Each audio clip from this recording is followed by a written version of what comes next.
शिक्षा संबंधी चर्चा की यात्रा को आगे बढ़ाते हैं। पिछले वीडियो में हमने सीडवेड स्टेज तक का जो डेवलपमेंट था वो देखा था। सीडवेड स्टेज पे आके चूंकि अपनी व्यवस्था रुक गई, परंपराएं उससे आगे उनके बीच में अवरोध उत्पन्न हो गया आक्रांताओं के कारण, और वो डोरमेंट स्टेज में चली गई। पूरा सल्तनत काल की बात करें और मुगलों की बात करें तो शिक्षा तो खैर उनके किसी काम की थी नहीं, तो उस पर कोई बातचीत तो हुई नहीं।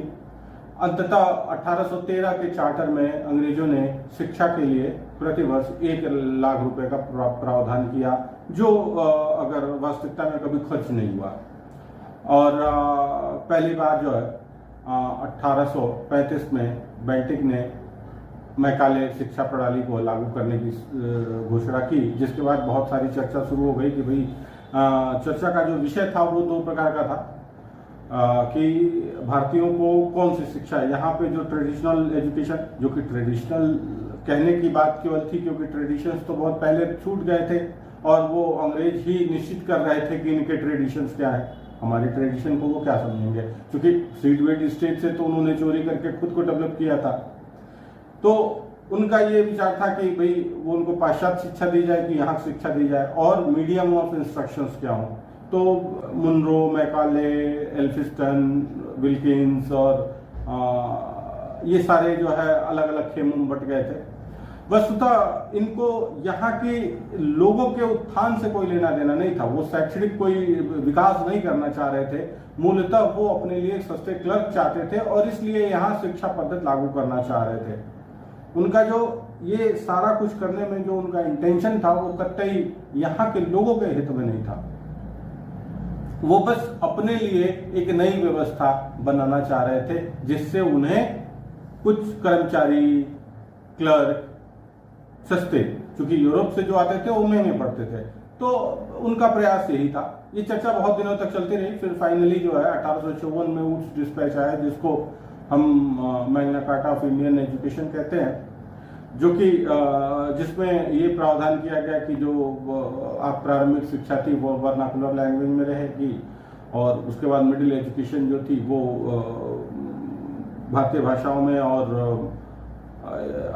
इंग्लिश में रहेगी, और हायर एजुकेशन इंग्लिश में रहेगा। उसके बाद हायर एजुकेशन में बहुत सारी कमेटी बनी। हंटर कमीशन 1882 में आया, फिर 1902 में रेले कमीशन आया, 1917 में सैडलर कमीशन आया।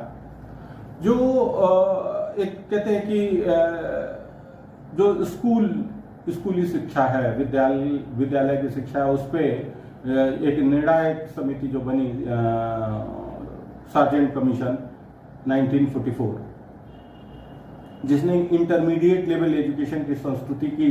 और यही वो इंटरमीडिएट लेवल एजुकेशन सिस्टम था जिसमें हम पढ़े हैं और आज तक के बच्चे भी उसी में पढ़े हैं। 1944 का सिस्टम था और आज भी हम उसको मॉडर्न एजुकेशन कह के उसमें पढ़ते आ रहे हैं। अब कितना मॉडर्न है हम इसका अंदाजा लगा सकते हैं। आजाद भारत में पहली कमेटी 1948 में बना, डॉक्टर सर्वपल्ली राधाकृष्णन के अंडर, और उसने जो भी रिकमेंडेशन किए वो आज तक इम्प्लीमेंट नहीं हो पाए। एक जैसे उन्हीं के संस्कृति पे यूजीसी एस्टैब्लिश हुआ 1953 में, वही एक उस कमेटी का अचीवमेंट रहा। और ये भी बड़ा दुर्भाग्यपूर्ण है कि वो स्वयं उपराष्ट्रपति होते हुए भी अपने रिकमेंडेशन पे अमल नहीं करा पाए, क्योंकि सरकारों का कोई खास रुझान था नहीं। उसके बाद 1968 में एक और कमेटी बनी बेसिक एजुकेशन पे, और उसके लिए एक कोठारी साहब थे, यूएस से बुलाए गए।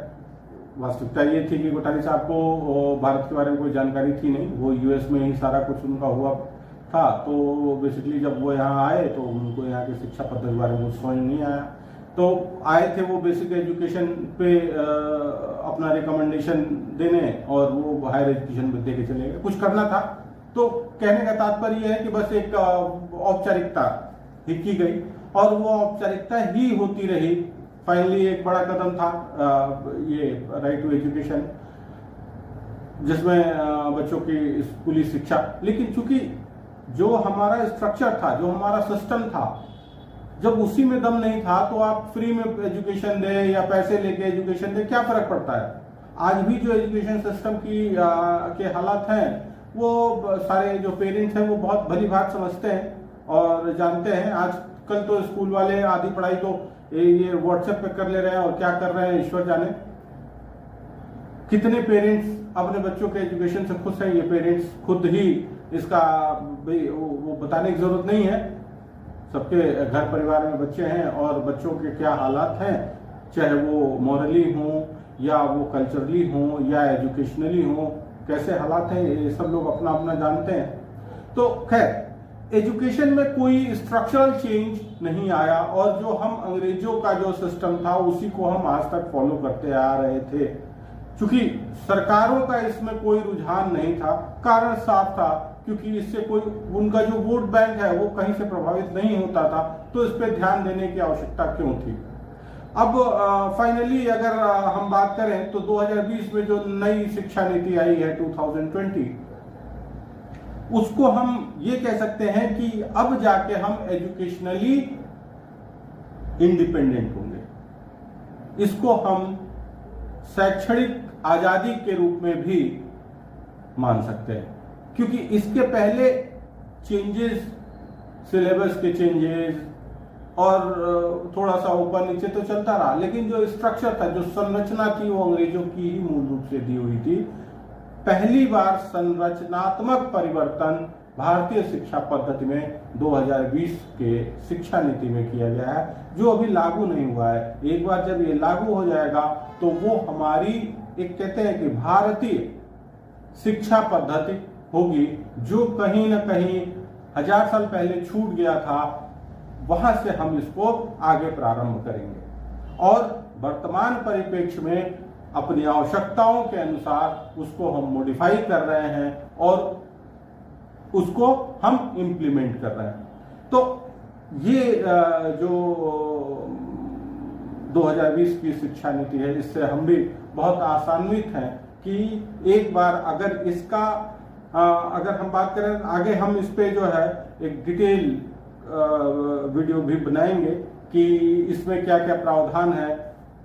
इसका इंट्रोडक्शन 2 पेज का इंट्रोडक्शन है, इतना जबरदस्त इंट्रोडक्शन है कि यदि मेरा मानना है कि अगर इस नीति के में जो बातें कही गई हैं, अगर उसका 60% भी इम्प्लीमेंट हो जाए तो क्रांति आ जाएगी। परंतु इसके लिए आवश्यकता इस बात की है कि जागरूकता होनी चाहिए। और जागरूकता किसमें? अभिभावकों में, गार्जियंस, पेरेंट्स।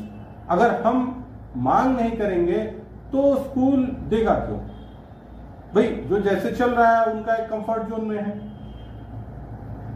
अभी मैं एक बहुत बड़े स्कूल चेन की बात बताऊं, वो मॉक टेस्ट उन्होंने कहा कि मॉक टेस्ट बच्चों का होना है और इसके लिए उन्होंने 1 दिन पहले 2 दिन पहले व्हाट्सएप पे एक पेपर भेजा कि आप कल इसको लेके आइएगा स्कूल।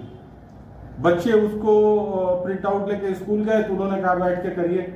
उन्होंने कर लिया तो स्कूल ने कहा कि ठीक है, इसको घर ले जाइए और चेक कर लीजिएगा। अब अगर आप प्रश्न नहीं करेंगे तो फिर तो वो ऐसे ही चलाते रहेंगे और स्कूल वाले तो ये मान के चल रहे हैं कि बच्चा कहीं ना कहीं पढ़ लेगा। उनका काम, अपना काम उन्होंने निश्चित किया है कि बच्चों को उठना बैठना सिखाना। तो कहीं ना कहीं हमको भी जागरूक होना पड़ेगा, बच्चों को भी जागरूक करना पड़ेगा और जो पॉलिसी सरकार बना रही है उसमें जो बातें कही गई हैं, जो सर्विसेज की बात की गई है, जो विषय की बात की गई है, उसकी मांग करनी पड़ेगी। धन्यवाद।